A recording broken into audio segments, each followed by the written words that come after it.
It's Belgium in 1943, and Claire DeWitt, a low-level clerk in a small municipal office, working in the Occupation Government's Supply Bureau, kept her back straight and her expression blank, as she always did when German officers were nearby. Her supervisor, Max, hovered over her desk, boots polished and voice sharp. He placed a paper stack in front of her. Fräulein de Witt, these are the new requisition forms for the charcoal shipments. The Reich needs them processed today. No delays. Of course, Max. Just a moment.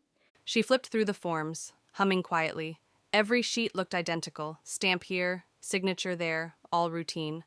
But behind her calm eyes, her mind ticked through a technique she had memorized from a tiny pamphlet smuggled to her aunt weeks earlier. Misfile documents to create delays. She stood and walked to the enormous filing wall, hundreds of drawers filled with decades of municipal records. Carefully, she opened the drawer, marked agricultural complaints. Let's see if the master race can find that file. Then she returned to her desk and stamped a different irrelevant form with a loud clack, letting Max see the motion out of the corner of his eye. I will need the Section B14 authorization as well, sir. New procedure. Since when? Since yesterday. I believe Berlin requested it. These things change often. Why can't headquarters ever get these procedures correct?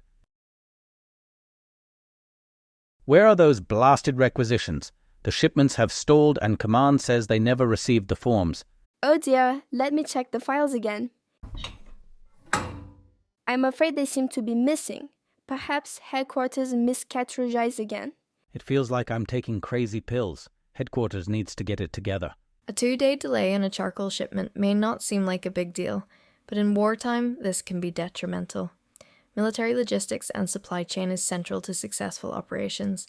Historical research on logistics shows that even small transportation delays created bottlenecks that cascaded into inefficiencies. Reduced ability to transport soldiers or equipment means slower troop movements and delayed patrols. In occupied France and the Netherlands, resistance reports describe multiple instances where vehicle failures or missing supplies meant a roundup wasn't carried out, a deportation transport was delayed, or a patrol arrived too late to catch someone. These are cases where real individuals survived because the machine jammed. Claire wasn't on the front line, but her efforts were heroic and certainly saved lives. I may look sweet, but my rage runs deep. In 1944, the CIA, well, technically its World War II predecessor, the OSS, released one of the strangest manuals in U.S. intelligence history. It wasn't about covert gadgets, exploding cigars, or high-speed spy chases. Nope. It was about being annoying. Weaponized annoyance, to be precise. The Citizen Saboteur Handbook, officially titled The Simple Sabotage Field Manual, was meant to teach ordinary Europeans living under Axis occupation how to sabotage their oppressors. Not by blowing up bridges. That was for trained agents. This manual was about the soft stuff, paperwork, gossip, meetings, and everyday incompetence.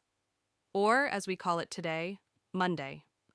The OSS wanted citizens to create thousands of tiny friction points that would drain the efficiency of German administrative and military systems. The manual had all kinds of ideas. Make committees as large as possible. Committee size has a sweet spot for organizational efficiency and decision-making, but too many chefs spoil the soup. Bring up irrelevant issues to kill time. Come on, you can think of something really stupid. Insist on perfect procedures. You gotta get it perfect for the Führer, right? Work slowly, very slowly. Give long, meandering speeches. Basically, become that guy in the office. There were also physical techniques like jamming locks with pebbles, letting air out of tires, leaving tools out in the rain. But the behavioral sabotage is what the manual is famous for. German occupation directives actually warned commanders to expect foot dragging, non-cooperation, and deliberate inefficiency. Imagine your boss assuming you're sabotaging them before you even start the job. That's the level of trust we're talking about.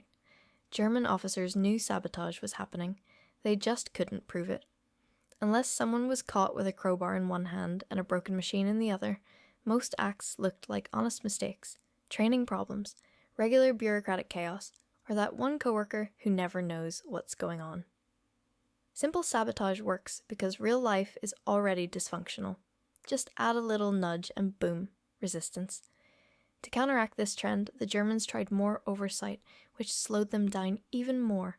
They tried rotating staff, but the saboteurs simply adapted and sabotaged differently. They tried harsh punishments, but that was mostly used for big, obvious sabotage. They gave threats of collective punishment, but these often backfired and fueled resistance. One exasperated German official wrote something like, "The boundary between incompetence and sabotage is unclear." Let's give a thumbs up for Claire and many other brave civilians in occupied territories who made a huge difference in the war effort, despite great personal risk.